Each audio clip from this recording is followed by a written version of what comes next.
Ahí.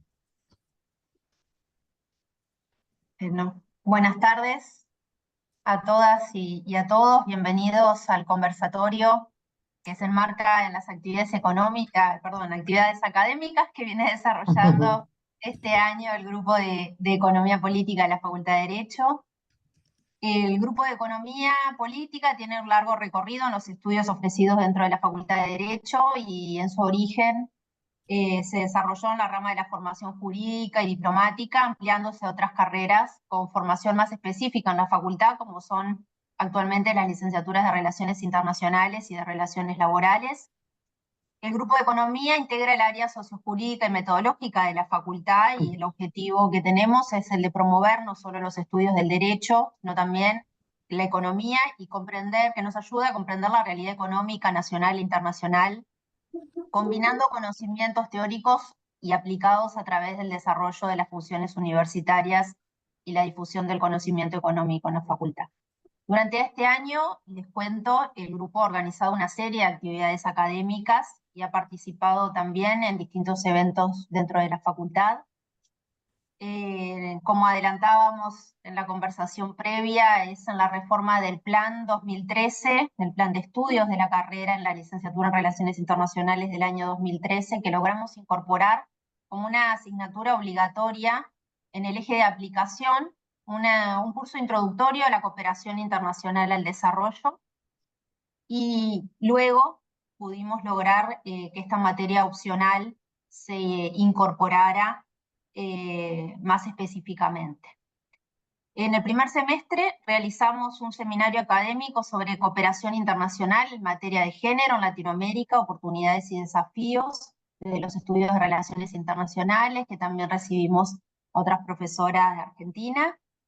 Y esta tarde retomamos el tema de la cooperación internacional con este conversatorio que hemos titulado Cooperación Internacional Descentralizada, Sur-Sur o Triangular, perspectivas futuras de la cooperación internacional y los actores subnacionales, con la moderación de la profesora Dayana Ferraro y responsable de esta materia opcional que nos recibe hoy en su sesión final de la materia, ¿sí? Y que hemos abierto con participantes no solo de los propios estudiantes que han desarrollado el curso, sino también a todos y todas quienes se han interesado en esta temática.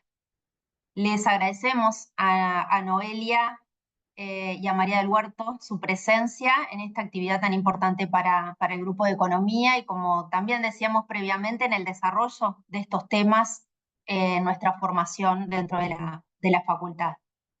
Si me permiten, les voy a presentar rápidamente para que las conozcan un poquito más quienes nos acompañan esta tarde. Comienzo por María del Huerto Romero, que es licenciada en Ciencia Política por la Universidad Nacional de Rosario, Argentina, y diplomada en Ciencias Sociales, con mención en Ciencia Política de la Flaxo Argentina. Es profesora titular en la Facultad de Ciencias Políticas y Relaciones Internacionales de la Universidad Nacional de Rosario. Sus campos de especialización son el de la cooperación internacional, la cooperación descentralizada, internacionalización de ciudades y regiones, y posee experiencia profesional en la gestión pública, en la Subsecretaría de Cooperación y de Relaciones Internacionales de la provincia de Santa Fe, y subdirectora de Relaciones Internacionales de los municipios de Municipalidad de Rosario. También en programas de cooperación descentralizada, como los de la Unión Europea, Urbal 1, 2 y 3, y con consultorías internacionales para redes en distintas ciudades, entre ellas Mercociudades, que Uruguay conoce mucho. En sus ámbitos de especialización también ha realizado asistencias técnicas en ciudades y en regiones de Argentina, de Chile, de México, de Italia, de Francia, de España, y también ha sido docente en distintos cursos de formación, también en distintos países. Y rápidamente paso a Noelia Guayar, espero pronunciar bien tu apellido, Noelia, con formación de base también en Relaciones Internacionales y su especialización realizadas en España, en Israel y en Rusia. Actualmente se desempeña como funcionaria de la Secretaría de Extensión de la Universidad Nacional de Córdoba, teniendo a cargo la transversalización de la Agenda 2030 y de los ODS en las diferentes facultades de la universidad. Ha sido docente en la Universidad Católica de Córdoba y en la actualidad también es titular de la Cátedra de Procesos de Integración Regional en la Universidad del Siglo XXI y docente de la Facultad Iberoamericana de Ciencias Sociales. Su área de especialidad abarca el asesoramiento de la vinculación institucional y posicionamiento de empresas y la internacionalización de los gobiernos locales a través del desarrollo de estrategias multisectoriales y multinivel. Y en su campo de experiencia profesional también cabe mencionar que actualmente es directora general de CICLO, Ciudad Globales, que es un centro de estudios para la proyección internacional de ciudades en Argentina, y también dirige la gestión Global Consultores desde 2014.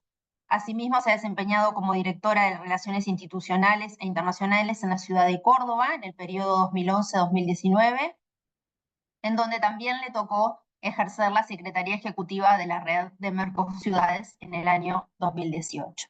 Como verán, nos acompañan dos expertas con una larga trayectoria profesional y académica, lo cual combina muy bien para la presentación de hoy y los temas y el foco que le queremos dar a este abordaje. Así que bueno, bienvenidas Noelia, María del Huerto, y les dejo con la moderadora de esta actividad, Dayana Ferraro.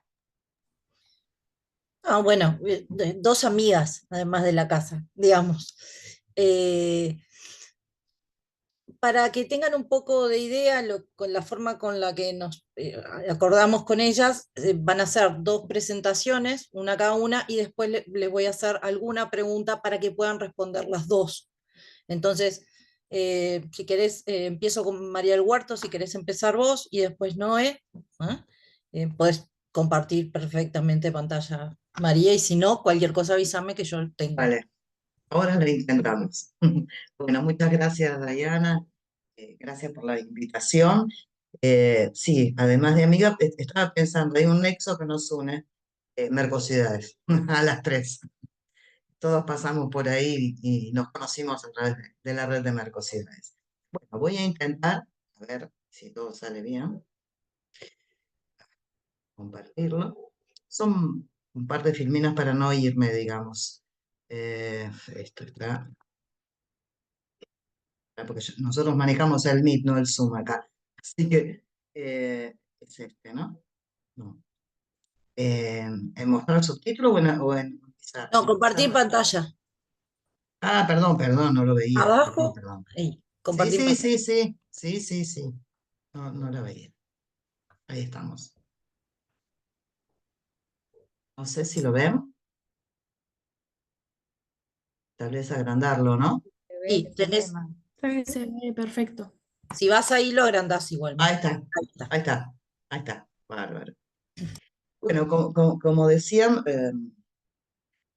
lo que acordamos un poco que yo me iba a referir es a esto que denominamos cooperación descentralizada. Sé que algunos conocimientos básicos de cooperación, bueno, obviamente están haciendo el curso y descentralizada tienen, así que hay cosas que voy a pasar muy rápido, simplemente enmarcarlas, no me voy a detener y después van a hacer preguntas, por supuesto.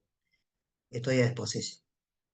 Seguramente habrán visto, y esto para enmarcarlo, cómo surge el sistema de cooperación internacional, pero bueno, lo que me interesa plantear ahora es que estamos en la actualidad frente a un escenario totalmente diferente, aquel en el que surge la cooperación internacional, ¿no?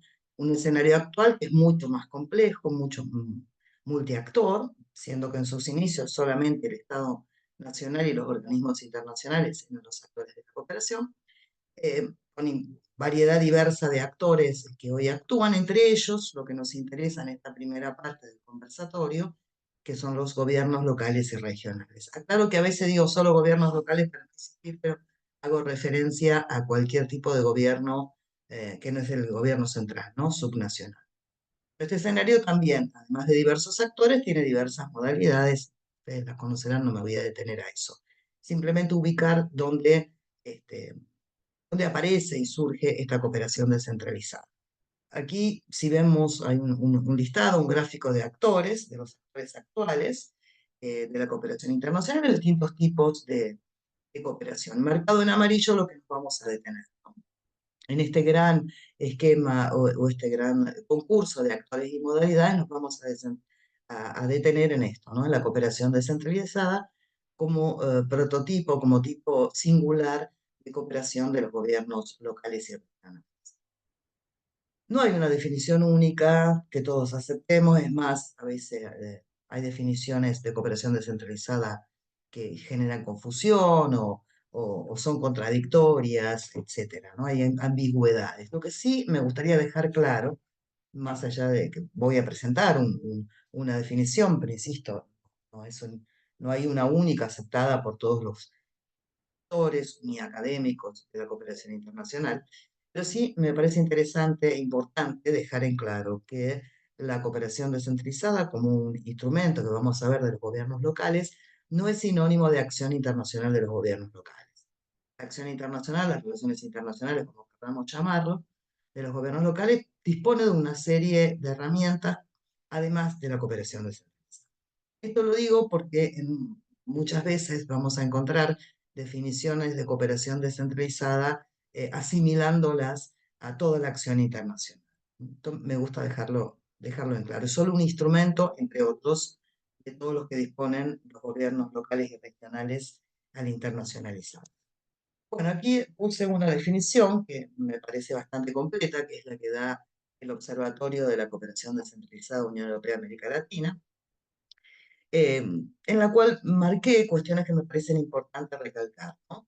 La cooperación descentralizada es una modalidad de cooperación liderada por los gobiernos locales. Fíjense que no dice exclusiva de los gobiernos locales, es decir, pueden participar otros actores, pero siempre el liderazgo, no solo el impulso, sino el liderazgo de la acción, del proyecto, etcétera, está en gobiernos o debe estar para considerar la cooperación descentralizada en los gobiernos, en un gobierno local o regional. Otro elemento importante que no se presenta como competidora de las políticas nacionales ni de la cooperación a nivel de los estados, sino que se piensa como una cooperación complementaria de la que realizan los estados nacionales. Bueno, y tiene ciertos objetivos que ahí están caracterizados, que no nos vamos a detener, que es la simetría, la reciprocidad, bueno, pero vamos ahora a analizar un poco estas características. ¿Cómo evolucionó esta cooperación en América Latina? Que en realidad es la evolución de la cooperación descentralizada a nivel global, digamos, ¿no? Nosotros nos interesa la región, pero es una réplica de lo que, en gran medida, una réplica de lo que se dio con la cooperación a nivel global, ¿no? Bueno, tenemos una primera etapa que ustedes habrán visto seguramente, que son los antecedentes, aquellos primeros hermanamientos básicamente de ciudades de América Latina, básicamente con ciudades europeas, que se puede considerar como un antecedente, un primer vínculo de cooperación, aunque no son estrictamente lo que hoy consideramos cooperación descentralizada, pero sí un antecedente. Una primera etapa, dando esos antecedentes, ¿no? Que la podemos situar allá, digamos, por finales de la década de los 80 del siglo pasado, mediados finales, ¿no? Donde surge la cooperación como la entendemos, digamos, no hermanamiento, sino con entidad propia, y en la cual esa cooperación era entendida como fuente de recursos, ¿no? Las ciudades, las regiones, accedían o pretendían acceder a cooperación descentralizada para acceder a recursos. Básicamente era una cooperación norte-sur, donde con criterios, lo habrán visto, de curso de cooperación, criterios clásicos, verticales, asistencialistas, el instrumento era la transferencia de dinero. La diferencia con la cooperación entre los estados es que aquí los actores eran subnacionales, pero el modelo era el mismo, se trataba de replicar el.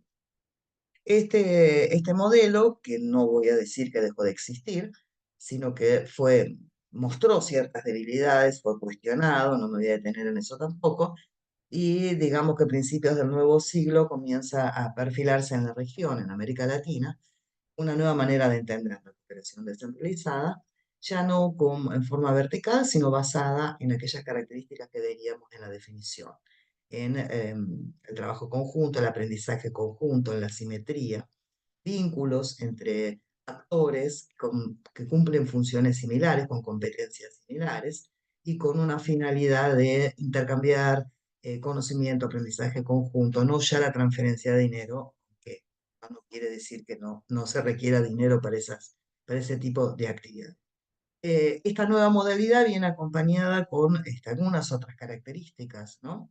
Empieza a echar, no se entiende solamente como una modalidad norte-sur, sino que empieza a desarrollarse también a nivel sur-sur, e empiezan a incorporarse en estas iniciativas otro tipo de actores, siempre, como decíamos al principio, lideradas por los gobiernos locales y regionales. Bueno, simplemente no me voy a detener, adopta a medida que fue avanzando y desarrollándose la cooperación descentralizada en América Latina, fue adoptando otras modalidades, ¿no? Directa era la originaria, digamos, directa me refiero a través del trabajo de ONG. Cada vez más, por lo menos en América Latina, este tipo de modalidad de cooperación descentralizada va disminuyendo o desapareciendo, y cada vez más tenemos iniciativas que, como llamamos, directas, ¿no? O sea, de contacto, que ponen contacto directo a dos o más gobiernos subnacionales. Puede ser en forma bilateral o puede ser en forma de... También puede adoptar otro tipo, puede ser norte-sur, puede ser sur-sur. Adopta distintas modalidades, depende de la orientación de los actores, y también adopta nuevos instrumentos, ¿no? No solamente la transferencia de recursos, sino asistencia técnica, aprendizajes, etc. Podríamos decir que, si bien esta fue la evolución y las características de la cooperación descentralizada muy rápidamente comentadas a nivel global y que se repiten en América Latina, hay dos características que son muy singulares, yo diría casi, no sé si exclusivas, pero casi exclusivas, de la cooperación descentralizada en América Latina, y que no se dan en mucho menor medida en la cooperación descentralizada de otras regiones del planeta. Uno es la relevancia de la cooperación descentralizada sur-sur. Es típica, es un carácter típico, no se da en forma tan dinámica en otras regiones del planeta. La cooperación entre gobiernos subnacionales del sur, y básicamente o específicamente de su región más cercana. Y la segunda característica, que es muy típica de América Latina, es la apuesta por involucrar en estas iniciativas a otros actores del territorio, liderados por el gobierno central, pero en general la cooperación descentralizada en América Latina incorpora la academia, el sector privado, otros niveles de gobierno, ONG, etc. Hay una tendencia, no quiere decir que todos los casos, pero hay una tendencia fuerte a ese enfoque territorial, que no está presente en otras partes del planeta, o por lo menos no tan fuerte. Bueno, como les decía, una característica propia es la cooperación descentralizada sur-sur, que si bien ya se venía dando, bueno, Mercosur es un ejemplo de cooperación descentralizada sur-sur, aunque no formalizado en sus inicios, ¿no?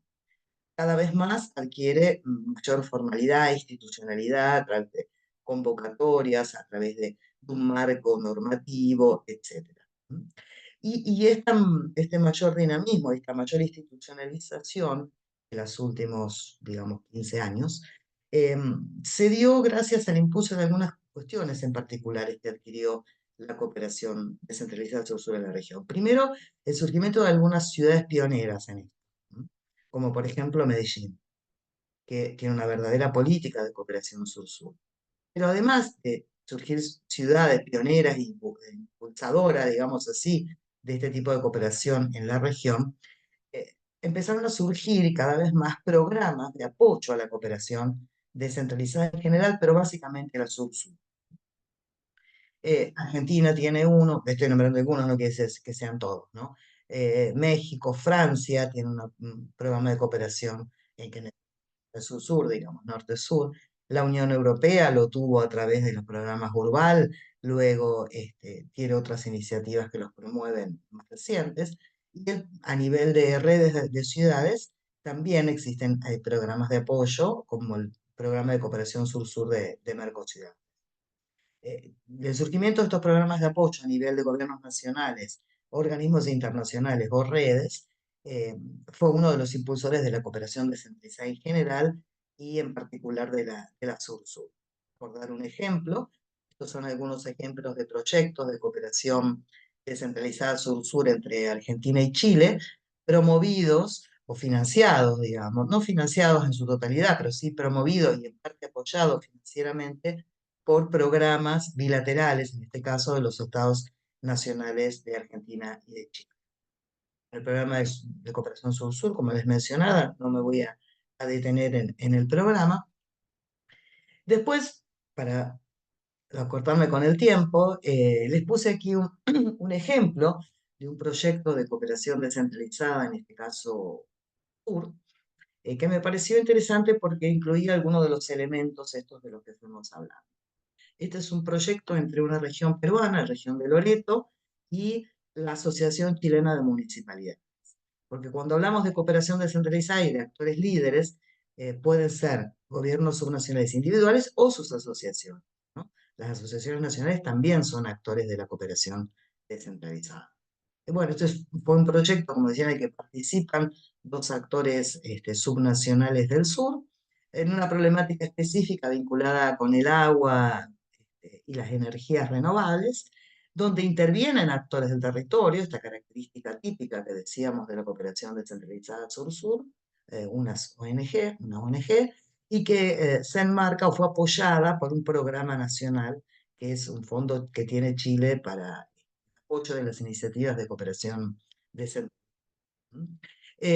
Otro elemento que me pareció importante destacar acá es que este proyecto tuvo resultados concretos y tangibles, digamos, no los voy a enumerar, lo pueden leer ahí, no solo intercambios, sino también el diseño y la aplicación de prototipos para solucionar este problema de acceso al agua en unas comunidades de la región de Loreto, y que se hicieron, no solo que hubo resultados concretos, o tangibles, porque todos son concretos, pero bien tangibles, sino que además fueron adaptadas a la realidad cultural, porque se trataba de comunidades aborígenes en el Amazonas. Bueno, para ir un poquito cerrando y dejarle a Noelia algunos desafíos que me parecen importantes recalcar de la cooperación descentralizada en general en la región, ¿no? Bueno, uno, por supuesto, el más evidente, es el desafío de cómo fortalecer las capacidades de los gobiernos subnacionales para poder desarrollar cooperación descentralizada, y me refiero a capacidades financieras, porque se requieren ciertas capacidades, a veces los proyectos requieren, bueno, casi siempre una contrapartida que puede no ser monetaria, pero necesidades financieras para establecer viajes, reuniones, etc. Capacidades institucionales, es decir, cómo fortalecer las áreas encargadas de estos temas o crearlas, en la mayoría de los casos en los países. Capacidades de gestión, ¿no? Cómo agilizar, sabemos que este tipo de trabajo, digamos, de acciones de los gobiernos locales no son tradicionales, entonces a veces la gestión interna dentro de los gobiernos locales y regionales no se adecua a este tipo de actividad, y capacidad de recursos humanos, ¿no? Por no ser una actividad tradicional de los municipios y las provincias, y además, y esto lo vamos a discutir en una segunda parte, tampoco ser un objeto central de estudio de muchas universidades, hay una escasez de recursos humanos, ¿no? En general y en los gobiernos locales también, con ciertas capacidades y habilidades para la cooperación en general y la cooperación descentralizada. Otro desafío importante, cómo movilizar recursos, y me refiero a recursos financieros, pero también tecnológicos y demás, en condiciones como nuestros son países de renta media, ¿no? Que, como sabemos, y dice un autor, han sido desplazados en cierta medida de la cooperación internacional en general. Bueno, ya nos vamos, bueno, en esto. Otro elemento muy importante es la discontinuidad de la voluntad política en los gobiernos subnacionales, que hace que acciones, proyectos, incluso políticas de cooperación en general y cooperación descentralizada en particular sean discontinuas, ¿no? Cambios de gobierno o cambios de equipos de gestión, etcétera. Otro desafío que me parece importante es esto que yo le llamo las debilidades en el uso del instrumento. A veces los gobiernos locales, en muchos casos por no tener los recursos humanos necesarios, utilizan este instrumento que es la cooperación descentralizada, no aprovechando sus potencialidades, ¿no? Buscando en la cooperación descentralizada un financiamiento para un plan hospital, y sabemos que no es la finalidad de la cooperación descentralizada. Entonces, se desvirtúa el uso del instrumento. Pero también una debilidad en relación al uso del instrumento de la cooperación en relación a las prioridades. Muchas veces la cooperación descentralizada, como otras políticas nacionales y en general, de los gobiernos locales, tiene un carácter reactivo, ¿no? Respondo a una convocatoria, respondo a un amigo que tengo en otra ciudad y bueno, ya que estamos, hacemos un proyecto, pero no respondo a las prioridades del territorio. Políticas, prioridades, a los planes de gobierno, a los planes estratégicos, bueno, hablamos ya. Creo que esas son dos debilidades en el uso del instrumento que hacen que la cooperación descentralizada no siempre alcance los frutos que esperamos. Otro desafío. Bueno, transitar la lógica de proyectos, muy vinculado con lo anterior, ¿no? Cómo hacer que la cooperación, que los gobiernos locales tengan una verdadera política, una verdadera estrategia, ¿no? Atada a las prioridades de gobierno y no sea una sumatoria de proyectos aislados. Este es otro elemento que parece secundario, pero los que estuvimos en gestión sabemos que de secundario no tiene nada, que es cómo trabajar, cómo sensibilizar, cómo capacitar a otras áreas de gobierno. Eh, digamos, en un proyecto, los proyectos de cooperación descentralizada pueden abarcar cualquier política pública local, ¿no? Con lo cual se va a requerir para una iniciativa de cooperación descentralizada el apoyo en otras áreas de gobierno, si estamos trabajando en un área internacional o un área de proyectos, y muchas veces no tenemos la respuesta de las áreas técnicas correspondientes en las cuales no podemos avanzar en ninguna iniciativa de cooperación descentralizada. El acceso a la información es limitada y es cambiante, yo siempre digo, no hay un banco de datos donde uno diga quiero buscar un socio para asociarme a la cooperación descentralizada y hago clic y aparece en la computadora, no, es un trabajo artesanal, diría yo.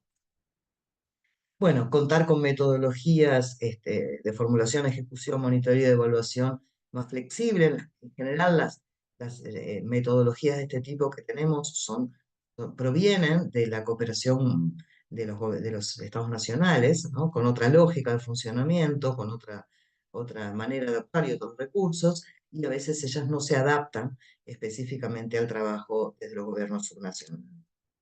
Bueno, y el gran tema también es el desafío en llevar un registro, indicadores, manejo de datos, ¿no? Un monitoreo a nivel de cada uno de los gobiernos locales involucrados y a nivel regional. Tampoco tenemos a nivel de América Latina un centro de estudios o una base de datos que contenga esta información. Si uno quiere hacer un panorama de cómo es la cooperación descentralizada en América Latina, no hay información acabada. Tendría que ir uno por uno a cada uno de los 20.000, creo que otra vez sacamos el cálculo, cerca de 20.000 gobiernos locales y más de 500 gobiernos regionales de región. Habría que ir casa por casa, lo cual sería imposible. Entonces, ese me parece que es otro gran desafío importante.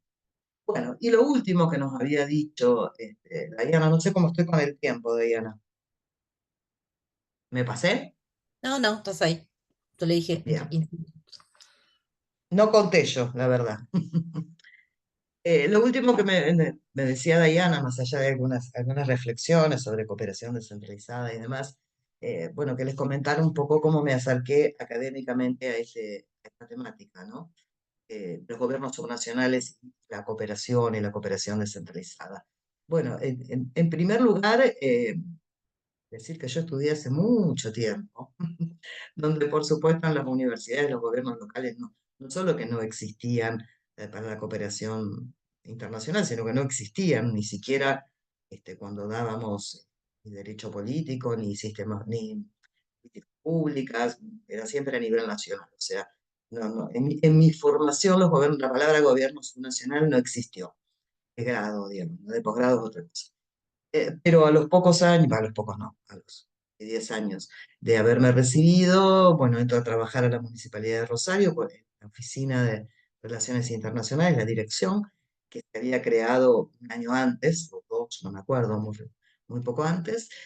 Bueno, y ahí me tocó entrar en este mundo, ¿no? Que eran las relaciones internacionales de los gobiernos locales, y en una época, estoy hablando de mediados de la década del 90, donde había mucha cooperación para los gobiernos locales, norte-sur todavía, digamos, Y bueno, y eso necesariamente al trabajar en el área técnica me llevó a empezar a, a investigar desde el trabajo, ¿no? No desde la academia, digamos, ¿no? Sino desde mi labor profesional, con el problema de que, además que no había estudiado nada de esto en la carrera, no había bibliografía, porque era un fenómeno nuevo y nadie había escrito sobre el tema todavía. Entonces era más aprender sobre la práctica, ¿no? Pues estuve en la municipalidad, en la provincia de Santa Fe, bueno, más o menos pasó lo mismo. En el medio de todos esos años surge el programa Urbal, que también fue un gran impulsor a mi interés, siempre, insisto, desde de la actividad profesional, porque desde la academia no existían, había pocos textos, pero me empecé a interesar en esto y a leer lo que se estaba produciendo a partir del programa Urbal. Y entonces yo venía dando clases en la facultad en una materia que se llamaba Integración y Cooperación Latinoamericana, pero donde la integración y la cooperación era vista solo desde los gobiernos nacionales. Entonces me empecé a preguntar por qué esto que yo veía en la práctica, este fenómeno que estaba en la práctica y que cada vez era más grande, tanto de participación en la cooperación en general descentralizada, incluso de los gobiernos locales en nuestra región, en el Mercosur, ¿no? Con la creación de los espacios, como eso que yo veía y trabajaba en la práctica no lo estudiaban los alumnos. Yo no lo había estudiado porque eso no existía en aquella época, pero sí los alumnos que estaban estudiando en ese momento, que eran mis alumnos, ¿por qué no darle esa herramienta que además ya se veía que, además de ser innovadora, ya estaba instalada y que iba a seguir esa tendencia? Entonces, a partir de ahí empecé a introducir esta temática en la materia, ¿no? En integración y cooperación, bueno, generar grupos de estudios, proyectos, etcétera, etcétera. Bueno, el trabajo del observatorio también me ayudó mucho porque surge el Observatorio de Cooperación Descentralizada ya en este siglo, que empezó a generar estudios y material, entonces ya había mayor bibliografía más académica, digamos, no tanto de gestión para darle a los alumnos. Y en el año, bueno, sigo por supuesto con esa materia, con esta temática, introduciendo la temática de los gobiernos locales y la cooperación.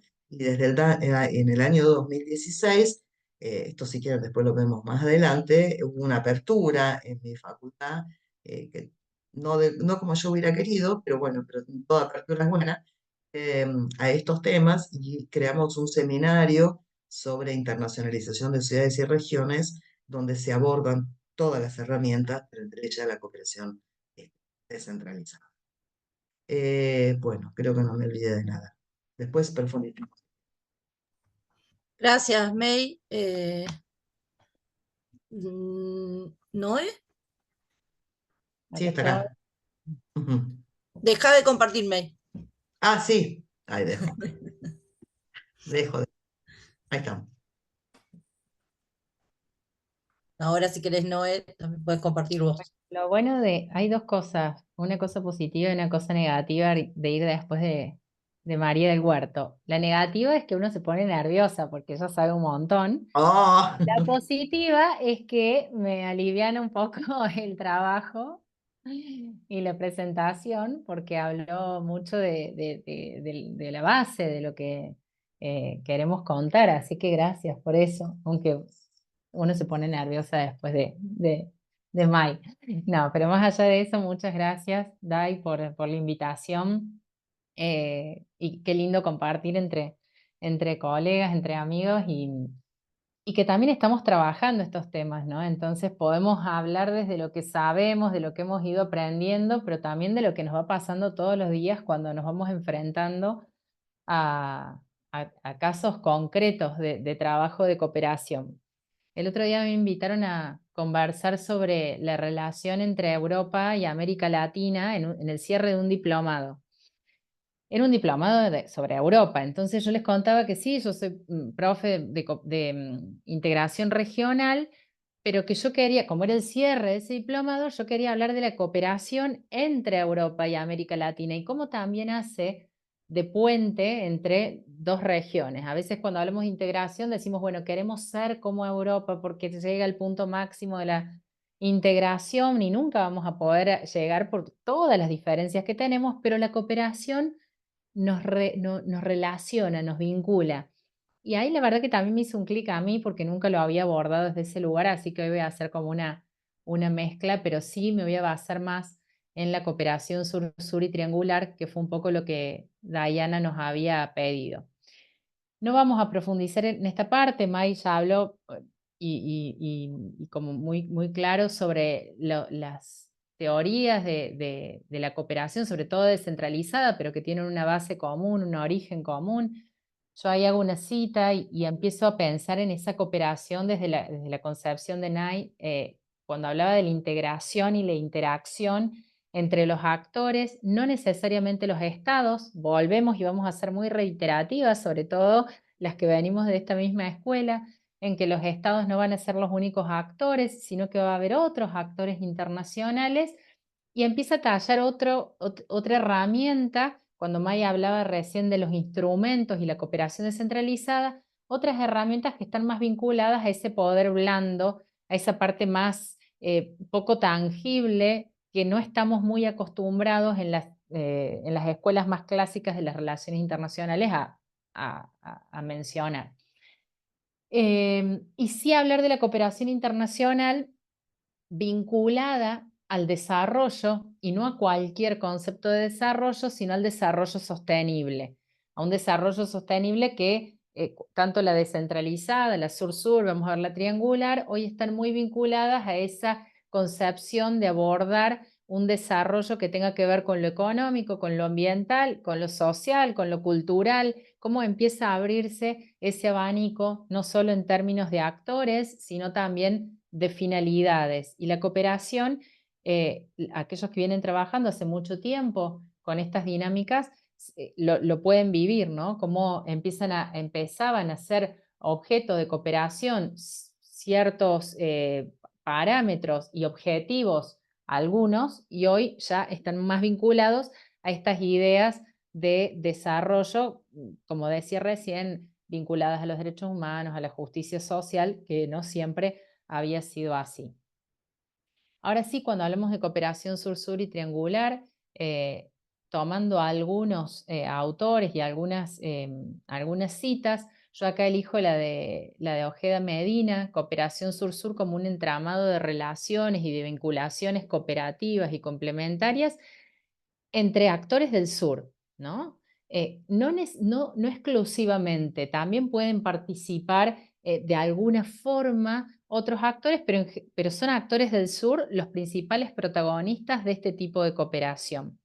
Y la cooperación triangular, una modalidad horizontal de trabajo y de vinculación que empieza a pensar en los actores como tales, pero con roles muy definidos, ¿no? Intentando buscar en esa vinculación potenciar las ventajas que cada uno de esos actores tiene, y potenciar también y promover el desarrollo. Nosotros trabajamos mucho en este último tiempo, y nosotras tres también, con CEGIP, con el programa de fortalecimiento de cooperación sur-sur, que está vinculado a la CEGIP, y ya están con los términos de cooperación triangular tan internalizados. Y no solo ellos, yo ya les voy a mostrar algunos otros actores que trabajan este tipo de cooperación, en donde los roles de estos actores de la cooperación, por ejemplo, triangular, que por lo menos tienen que ser 3, están muy bien determinados.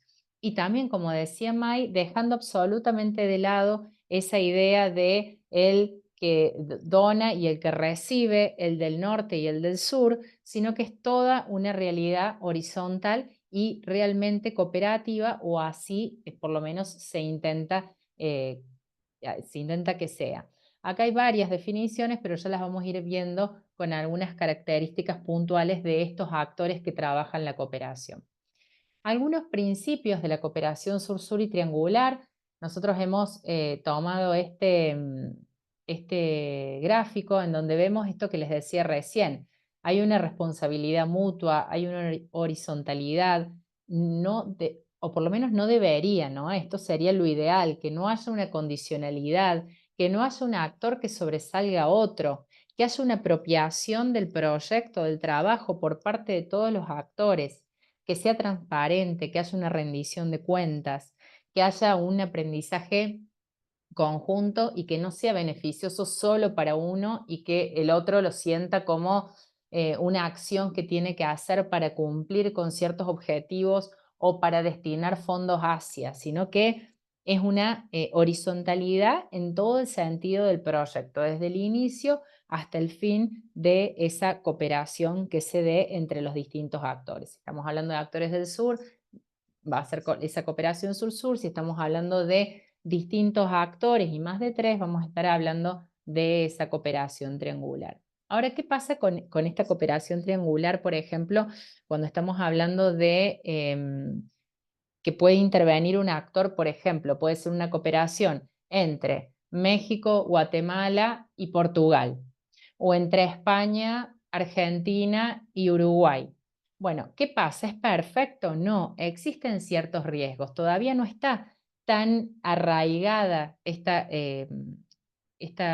práctica como para decir que no se tratan de seguir patrones ya tradicionales como estos que les decía, donde hay uno que domina el proyecto, que establece las reglas del juego, que es el que financia y define cómo va a realizarse todo el proceso. Siguen existiendo estos riesgos que son con los que hay que trabajar permanentemente en términos de gestión y en términos de capacitación también. Y por eso estos actores que trabajan este tipo de modalidades permanentemente están intentando fortalecer las capacidades de esos actores para que puedan llevar a cabo y que no haya esta perpetuidad de asimetrías de poder aún dentro de las mismas regiones.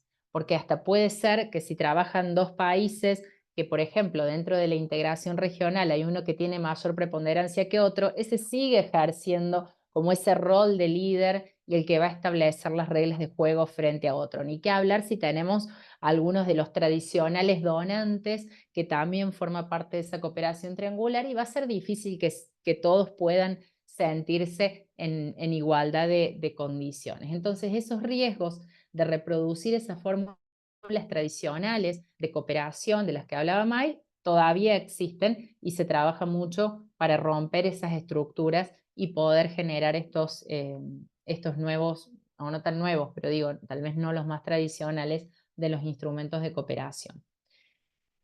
Cuando hablamos de cooperación sur-sur, decimos, bueno, ¿y qué pasa con los países del sur? O sea, ¿qué pasa? ¿Cuáles son los beneficios o cuáles son esas características?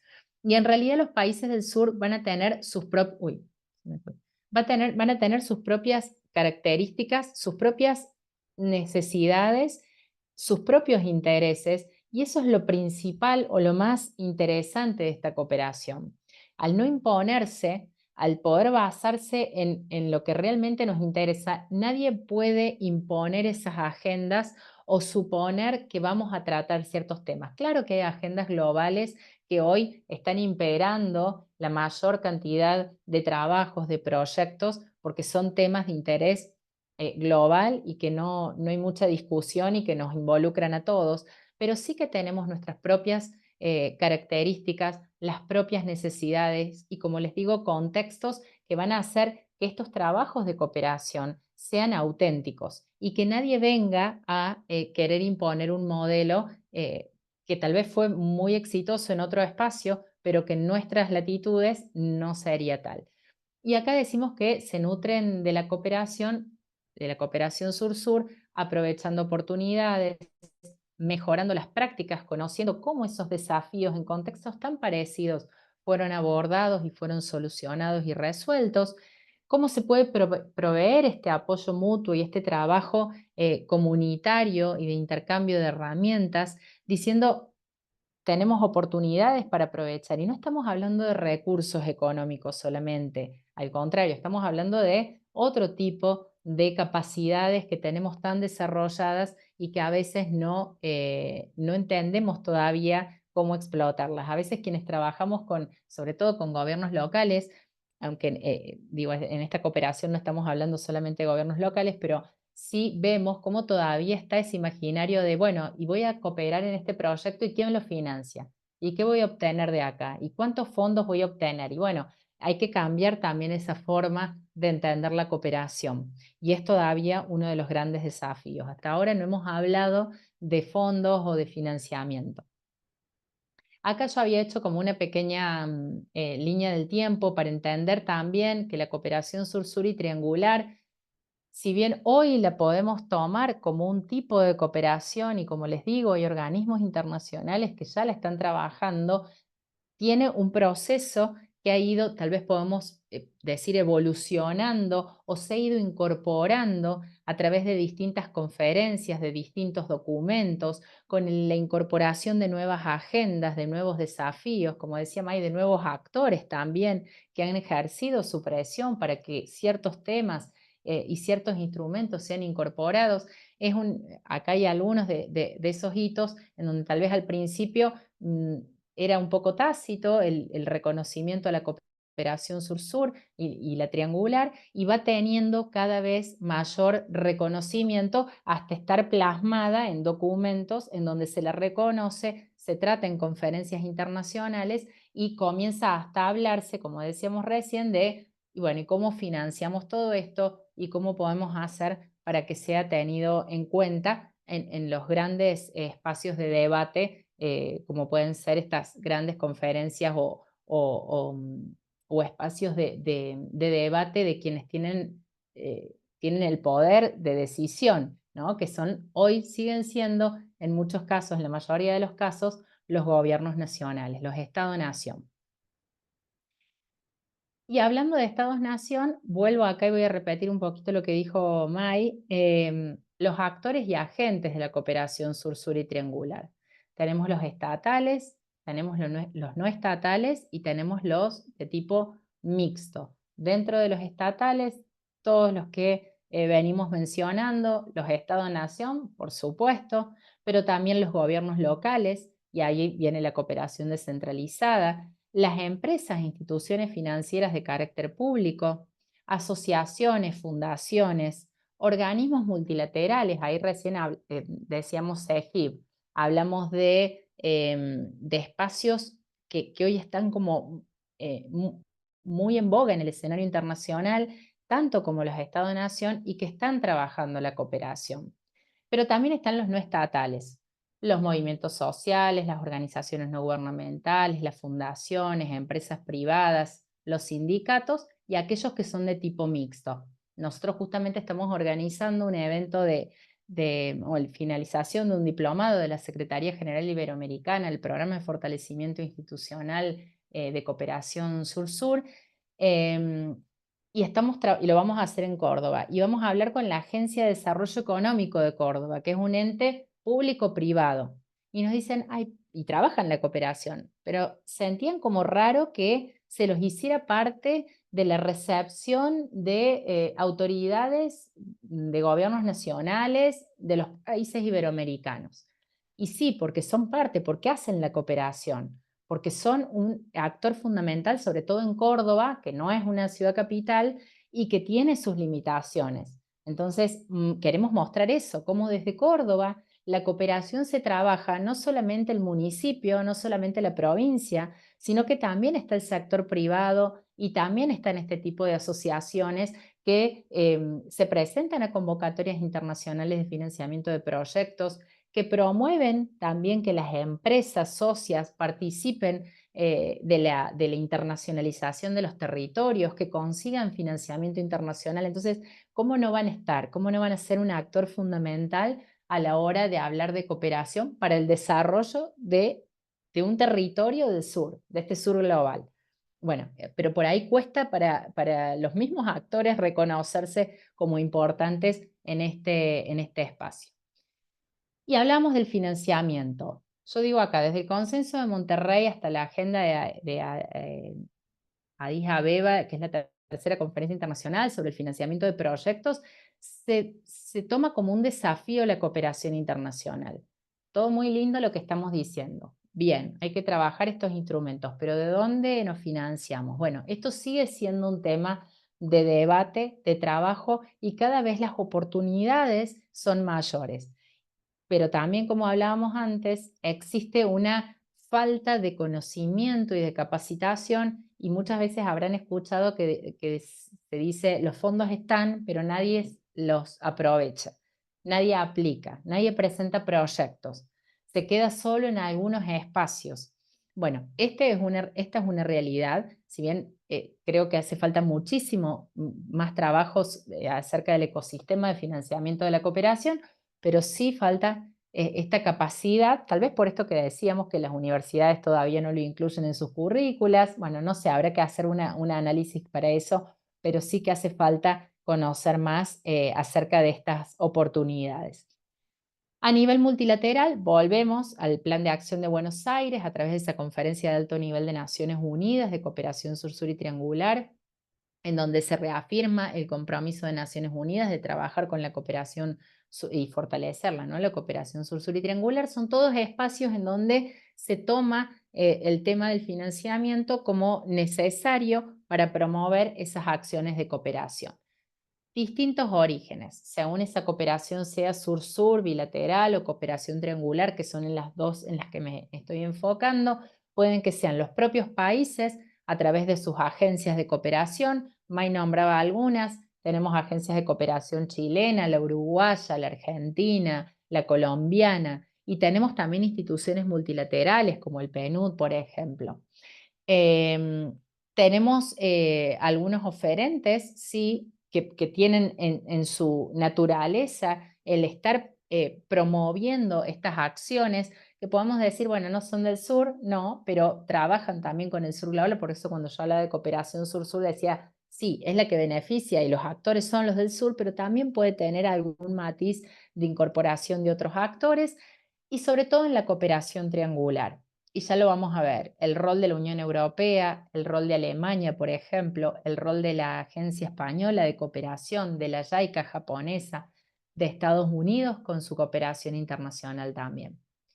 Acá quería hacer mención, esto honestamente lo incorporé a último momento, creo que en la que te pasé, Dai, no estaba, y Mai también lo nombró. El programa de cooperación sur-sur de Mercociudades como uno de los grandes emblemas de cooperación sur-sur que tiene nuestra región a través de esta red que ustedes tanto conocen y nosotras también, en donde se promueve no solo posicionar a la red como un actor de la cooperación, sino también promover las capacidades de los gobiernos locales, en este caso, de los países del Mercosur, para generar desarrollo local a través del financiamiento, pero a través también hay dos líneas directas que promueven la capacitación en presentar proyectos para la cooperación, en redactarlos, en armarlos, en promoverlos. Esto no quería dejarlo así que lo puse rápido último momento.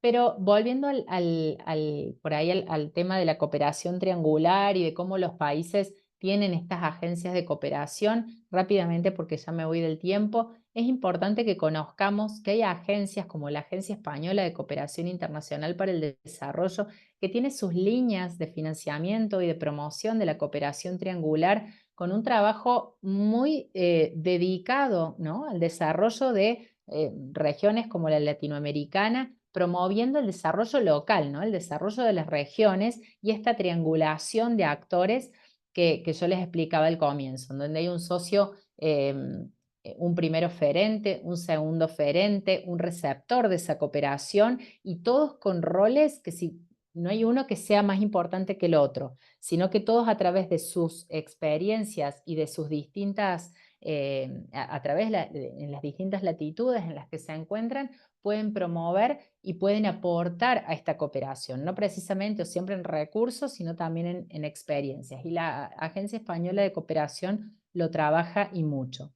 La Unión Europea también. Una de las principales líneas de financiamiento de Unión Europea está dedicada a acciones y proyectos de cooperación triangular hacia América Latina. Entre Unión Europea y América Latina hay un gran protagonismo en proyectos de cooperación triangular a través de distintos programas. Yo ahí puse algunos como Cohesión Social de Latinoamérica, Eurosocial, Euroclima y Adelante, que ya va por su segunda etapa.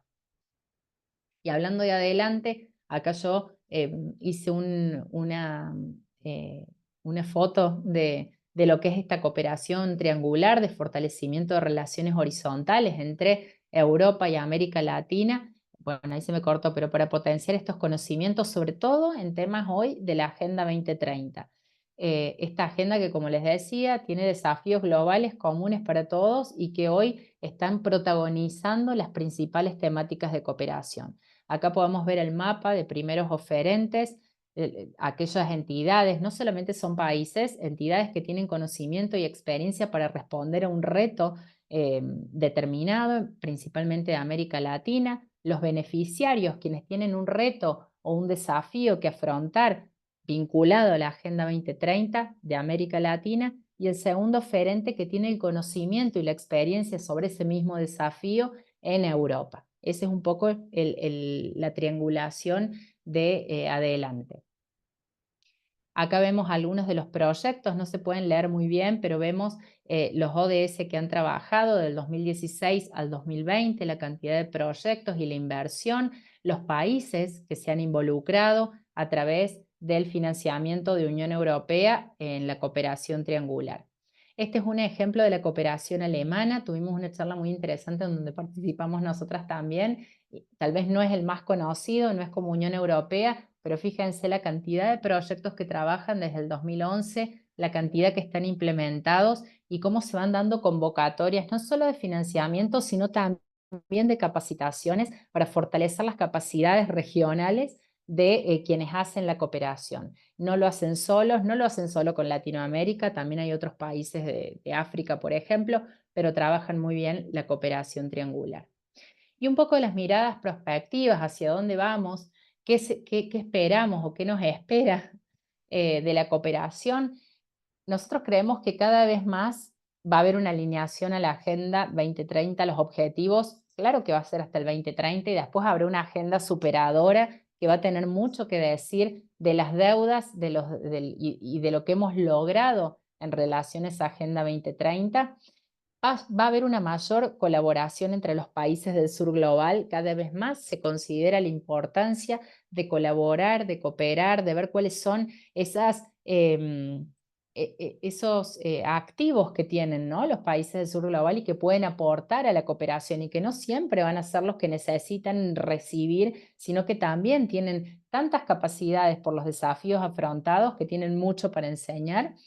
Los nuevos actores, lo veíamos recién, las ciudades, los organismos no gubernamentales, los distintos sectores, ya no es una acción cerrada para ciertos sectores. Aparte es una cuestión que se va dando naturalmente, más allá de que esté habilitado o no, la cooperación se va dando por distintos fenómenos que van sucediéndose, entonces hay que aceptarla y hay que trabajar y aprovechar eso.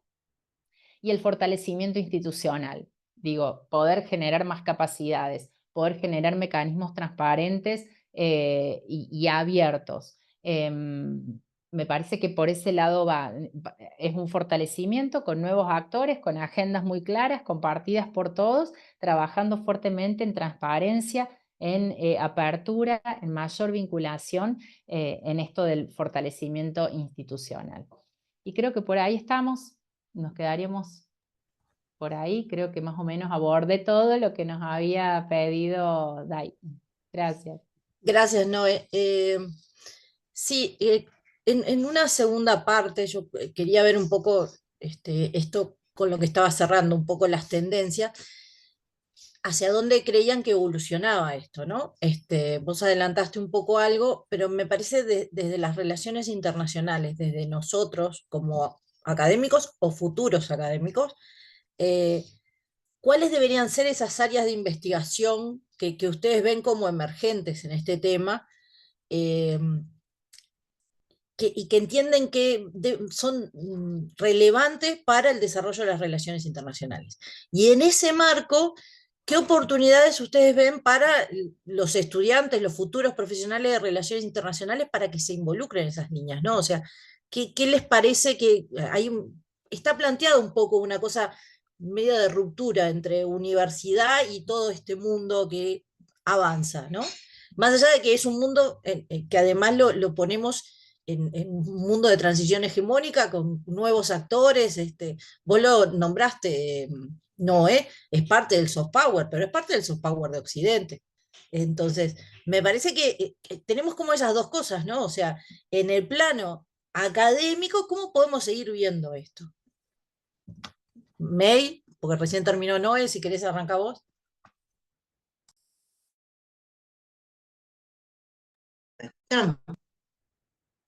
Sí, porque estos me los voy a sacar porque no funcionan bien. Bueno, a ver, un poco lo que decíamos al principio y vos decías, todavía las universidades en general, hay un estudio muy interesante de hace un par de años, pero creo que la tendencia es la misma, que lo habíamos hablado en alguna oportunidad, sobre cómo estos temas eran abordados por las universidades públicas y privadas de Argentina. Y el resultado es totalmente desalentador, muy poco en el grado, un poco más en los posgrados. Sí hay posgrados, no digo específicos, pero aborden estos temas, ¿no? Pero las universidades, y esto de Argentina creo que por lo menos en América Latina es común, ¿no? Son temas emergentes. A ver, sabemos, y algo decía Noé, que las universidades eh, cuesta mucho romper la tradición. Hay equipos que ya vienen desde hace años, docentes que vienen desde hace años, y romper esa estructura para traer temas nuevos, dinámicas nuevas, no es fácil. Ustedes están en un proceso, han pasado un proceso de reforma del plan de estudio, saben lo que es, no se hace de un día para el otro. Lleva tiempo, lleva negociación, lleva un montón de cosas. Entonces creo que es un proceso que va a llevar su tiempo. Algo ha cambiado, creo que hay una visión, todavía creo que sigue siendo lamentablemente un tema no central, ¿no? Salvo en algunos casos, en algunas unidades académicas y demás, pero me parece que hay que seguir trabajando mucho este tema, ¿no? Todavía hay temas geopolítica, alta política. Yo siempre digo, todavía seguimos, nos quedamos en Morgenthau, que está muy bien lo de Morgenthau, pero bueno, ya hace unos cuantos años que falleció y que su mundo cambió. Y no nos abrimos a nuevas perspectivas. Yo me anoté, más allá dicho esto, que creo que hemos avanzado en América Latina, pero creo que nos falta camino que va a llevar tiempo. Las universidades son estructuras muy enquilosadas, en muchos casos muy difíciles de cambiar en la mayoría. Pero dicho esto, yo me anoté, porque me pareció interesante tu pregunta, es decir, bueno, más allá de este cambio, ¿qué temas? Yo tuviera que decir qué temas para un proyecto de investigación de estos temas que pueda aportar al desarrollo de estos temas en las relaciones internacionales y las universidades. Bueno, en general, no me refiero a la descentralizada, estamos hablando de cooperación en general, ¿no? Un tema que me parece central es el de la elaboración de teoría de la cooperación. No hay, en realidad uno puede decir que no hay teorías propias, o hay teorías pesadas del norte, que en realidad son teorías de las relaciones internacionales ajustadas a la cooperación internacional. Desde la economía los hay y demás, pero desde las relaciones internacionales hay muy poco desarrollo del marco teórico. Y esto lo vemos, tenemos alumnos que quieren trabajar estos temas, y elaborar un marco teórico sobre esto específico es muy difícil. Tenemos que recurrir a otros ámbitos a otras teorías de la disciplina, ¿no? Eso me parece a nivel teórico más importantísimo para desarrollar. Otro tema que me parece importante y de actualidad tiene que ver con la gobernanza, que de lo cual no hablamos mucho, ¿no? Lo que se conoce como la gobernanza y los cambios en la gobernanza de la cooperación internacional a nivel global y cómo América Latina puede insertarse o no. Tampoco hay mucho desarrollo de eso, por lo menos desde una visión latinoamericana, ¿no? Por supuesto, otro tema importante que algo decimos es todo lo que tiene ya que ver más con técnicas, ¿no? Con monitoreo, con evaluación, pero desde la perspectiva de las relaciones internacionales. Otro tema que me parece importante, por lo menos creo que tampoco está muy desarrollado, es el vínculo entre las relaciones internacionales y en este caso la cooperación en particular con políticas públicas.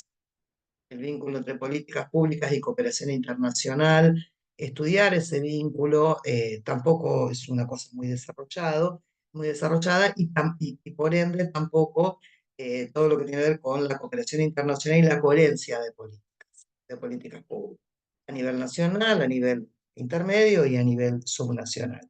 Tampoco es un tema muy desarrollado. Y otro tema sobre el cual ha habido ya un desarrollo, pero a mí me parece muy interesante, me parece que es un tema de futuro y que da para mucho más, es la situación y la ubicación, este debate sobre el desarrollo en transición, hacia dónde van los países de América Latina y dónde nos estamos en ese camino a futuro, cómo nos ubicamos en la cooperación internacional. Ha habido en los años recientes, pasados, algún desarrollo, pero me parece que falta profundizar, que es un tema muy necesario, muy de relaciones internacionales y muy importante. Me anoté eso, seguro hay más. Gracias, May. Noé, Sí, aquí estoy. Tal cual, coincido mucho con Mai y me quedaron sonando algunos que no había pensado, pero que sí me parece interesante recalcar. Mai hablaba de del rol de nuestra región y cuando hablamos del sur y de la cooperación y que también se espera mucho de este espacio en el que estamos, independientemente del sector en el que estemos desarrollándonos como profesionales de las relaciones internacionales, ya sean los gobiernos nacionales, pero otros también. Y ahí quiero hacer mención yo en las prácticas profesionales.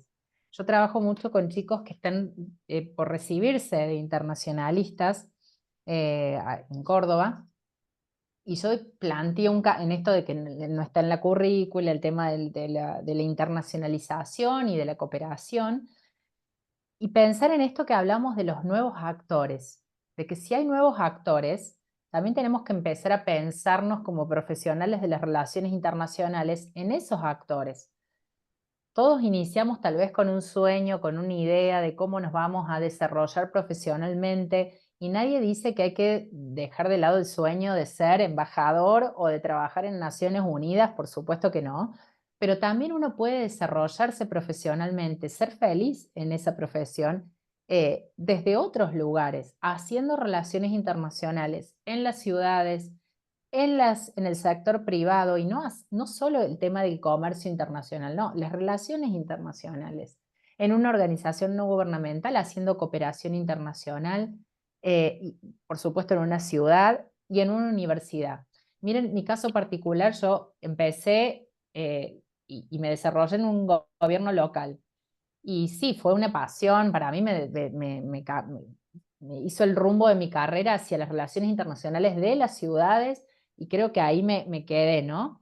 Pero más allá de eso, sabemos que uno cuando está en la gestión pública estás un tiempo y es sano que así sea y después te corres y viene otro y hay un cambio. Y desde ese lugar estoy hoy en la Universidad Nacional de Córdoba, además de que me permite hacer consultorías y trabajar con organismos internacionales como consultora y demás, pero en la Universidad Nacional de Córdoba, y ahí traigo a colación otro tema de estas miradas a futuro, cómo desde una universidad también podemos hacer relaciones internacionales y tampoco estoy hablando del intercambio estudiantil, de la movilidad estudiantil. Yo no hago eso en la universidad. Hay un área de relaciones internacionales que se dedica a eso. ¿Y qué hacemos desde la universidad? Y esto también me parece que es un rol fuerte desde la academia. No solo cuando hablamos de que hay que incorporar, no solo la parte de educación o la de investigación, sino también en la extensión universitaria. La extensión universitaria que es llevar la academia al territorio, que baje, que salga del claustro académico y que se vaya al territorio.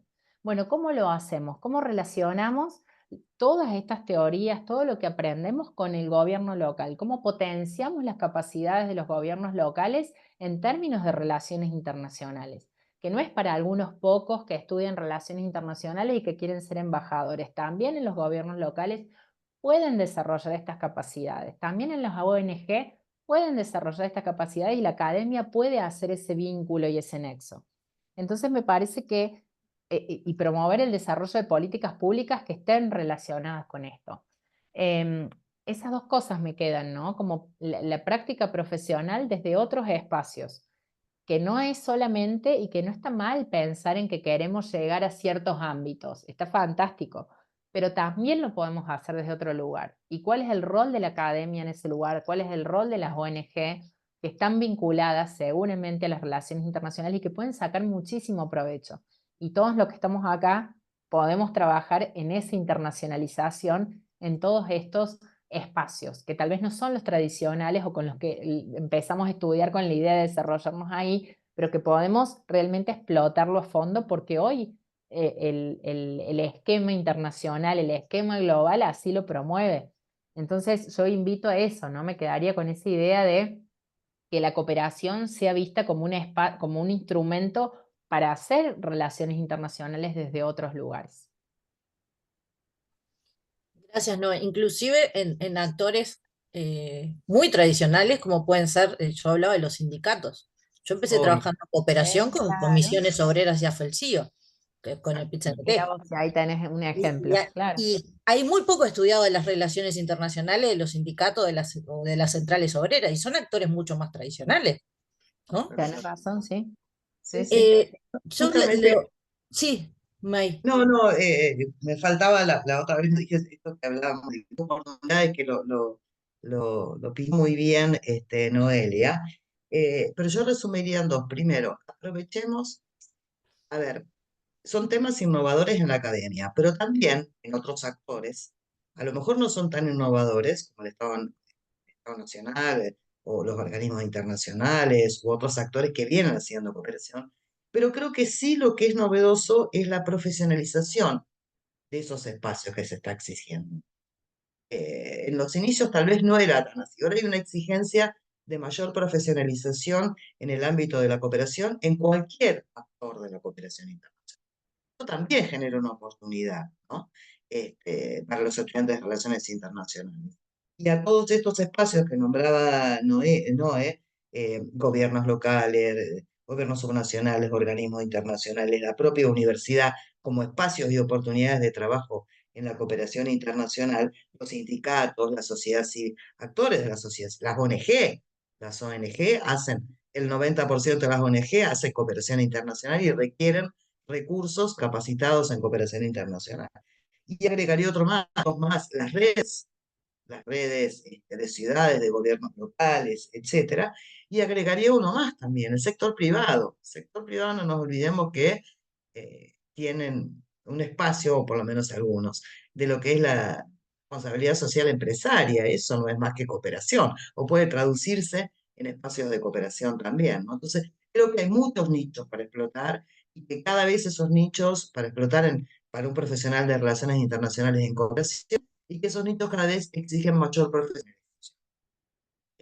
Ya no es, conozco dos cositas, ya requieren mayor profesionalización y es un espacio interesante de trabajo para los internacionalistas. Gracias, May. Esas eran las preguntas que yo tenía para ustedes. No sé si alguien más tiene una pregunta. Sí, no tengo problema. Abre el micrófono. ¿Vale? ¿No? Bueno, Dani, Ahí Facundo, no sé si ustedes. en el chat hay, pero No, le no. puse yo que si querían hacer preguntas me pasaran a quién. Ah, ta. Bueno, primero agradecerles muchísimo porque efectivamente, justamente me gustaba que fueran ustedes porque lo trabajan desde la academia, lo trabajan desde su profesión, lo trabajan desde dar clases. Me parecía importante, bueno, May ha escrito mucho del tema, Noé también, compartimos el diploma, Mercociudades y un montón de cosas, o sea, hay mucha experiencia acumulada en este tema. Y es cierto, capaz que a veces nos falta, desde que no está el observatorio, yo creo que ha bajado un poco la documentación, ¿no? Sí. Y creo que se siente, que es algo que hay que empezar nuevamente a producir más y justamente a ver esas nuevas tendencias o nuevas líneas que podamos tener. Eh, Agradecerles mucho y bueno, desearles lo mejor y que del lado nuestro, abiertos a todo lo que quieran hacer con las dos universidades, tanto Córdoba como Rosario son universidades hermanas para nosotros, entonces les agradezco. No sé, Dani, si vos querías decir algo. Sí, me quedo con unas excelentes exposiciones por partes de ambas, además del agradecimiento. Me quedo pensando en estas reflexiones finales en cuánto tenemos para trabajar. Parte de la cooperación dentro de lo que son los ambientes universitarios, los ámbitos universitarios, posibilitan estos contactos, ¿no? Y las posibilidades de podernos encontrar en actividades como esta y pensar en colectivo. Yo comparto las reflexiones que ustedes nos adelantaban, y espero que nos pueda encontrar en próximas actividades o pensando, ¿por qué no?, en algún proyecto que nos hermane a las 3 universidades. Así que muchísimas gracias por su participación y a todos y a todas los que se conectaron a la actividad. Gracias a todos por quedarse. Manden sus reacciones. Gracias, un placer compartir, gracias. Gracias. Podrían prender la cámara para una foto final también. Sería muy bueno eso. Es un pequeño desafío. Son los de la fobia de la cámara. Claro, lo que pasa es que, viste que estamos acostumbrados a que estamos en casa y por ahí están todos muy relajados, ¿se entiende? Sí, es cierto, es cierto. Eso también es bueno, porque entiende. es una buena forma de participar más De tranquilo. acercarnos un poquito más y de conocerlos. No sería muy difícil que hiciéramos este tipo de actividades. No, cada vez es más fácil.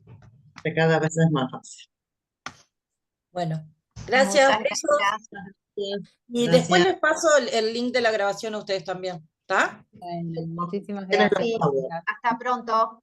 Chao. Muchas gracias. Chao. Buenas noches.